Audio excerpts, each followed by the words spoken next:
Chuadanga battalion 6 BGB বাংলাদেশের দক্ষিণ পশ্চিম সীমান্তে চুয়াডাঙ্গা ও মেহেরপুর জেলার মোট 113 কিলোমিটার সীমান্তের নিরাপত্তা রক্ষায় নিরলসভাবে কাজ করে যাচ্ছে।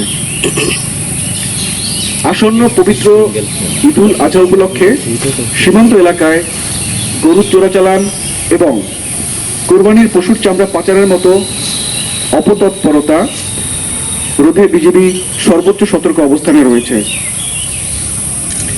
দেশব্যাপী কোরবানির পশুর চাহিদা বিবেচনায় নিয়ে দেখা গেছে যে বর্তমানে অভ্যন্তরীণ পর্যায়ে পর্যাপ্ত সংখ্যক পশু মজুদ রয়েছে, যা সব মশার বিরুদ্ধে সুরক্ষা দিতে এলো বসুন্ধরা এক্সট্রিম অ্যারোসল।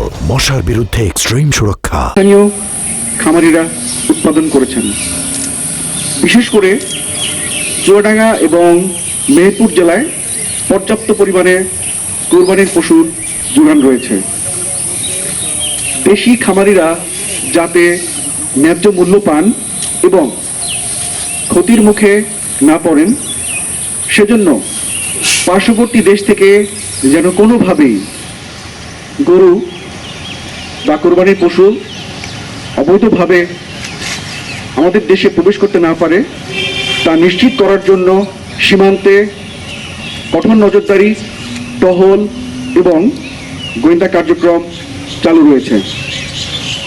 একই সাথে ঈদের পর পশুর চামড়া পাচারের আশঙ্কা মাথায় রেখে সীমান্তে নজরদারি এবং চেকপোস্ট স্থাপন করে নিরাপত্তা ব্যবস্থাকে আরও শক্তিশালী করা হয়েছে। বিজিবি অন্যান্য আইনশৃঙ্খলা বাহিনী ও প্রশাসনের সাথে সমন্বয় রেখে সার্বিক নিরাপত্তা ব্যবস্থা পরিচালনা করছে, যাতে সীমান্তবর্তী অঞ্চলে শান্তি শৃঙ্খলা বজায় থাকে।